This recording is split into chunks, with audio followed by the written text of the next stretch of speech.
With a population of over 20 million people and a 1.8% growth rate, Florida produces a huge amount of garbage. With only 30% of the trash that could be recycled arriving at the recycling centers, the state wants this to be 75% by the year 2020. My county, Pinellas, which includes the Clearwater area, has surpassed this by rating first at 89%. You go, Pinellas.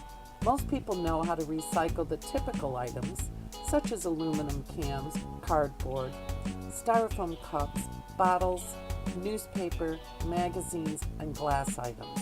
However, we can also recycle batteries, electronics, glasses, fluorescent bulbs, toner cartridges, and more.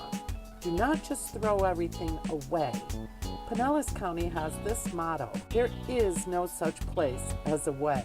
So remember, reuse what you can, repurpose what you can, recycle what you cannot.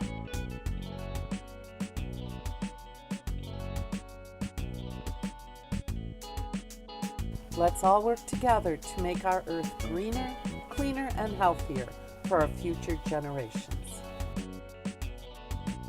There are many things we can do as global citizens to positively impact our environment. Recycling is one of the best ways an individual can help. According to the Environmental Protection Agency, the U.S. has 3,091 active landfills and over 10,000 old municipal landfills. This is a map that illustrates how much trash is produced by a single person. You might notice it's measured in tons. New York State has roughly 140 landfills. Most of New York City's landfills are in Long Island. The largest is Staten Island's Fresh Kills landfill. Once considered to be the largest landfill in the world, it is now undergoing a process in which engineers are using it to create one of the most beautiful and newest parks in the state.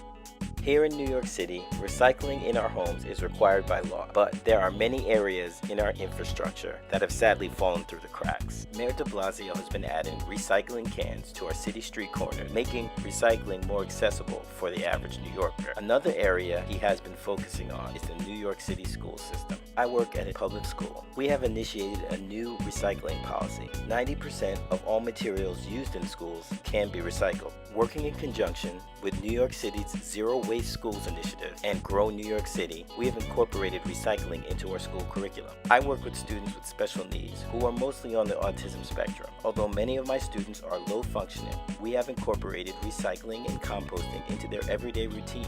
We switched out these old styrofoam lunch trays and replaced them with these new compostable, biodegradable ones. Now when the students finish their lunch, they pour out their liquid, they separate their plastics and their cardboard carton, their leftover food, napkins, paper products, all get tossed into the compost. Everything else goes into the trash. The hope is that the healthy habits that they learn and practice at school will follow them home and through a lifetime.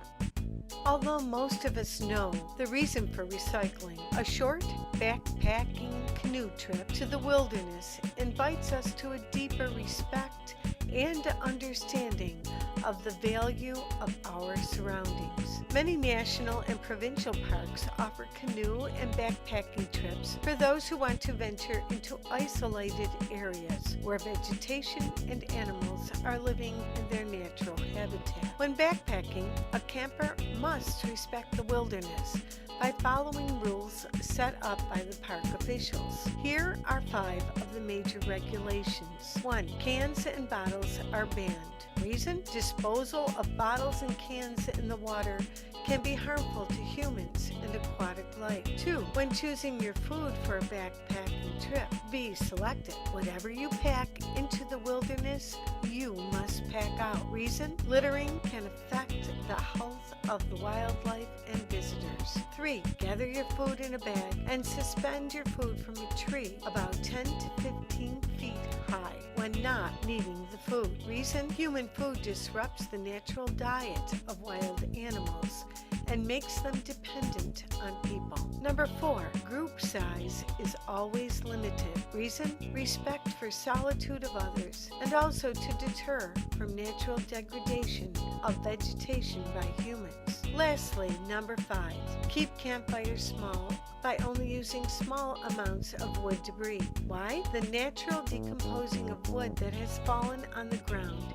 helps the soil's nutrient recycle process. A backpacking trip in the wilderness is the perfect educational tool for one to gain a deeper understanding and appreciation of why we need to recycle. Caring for our common home is essential to the future of our planet.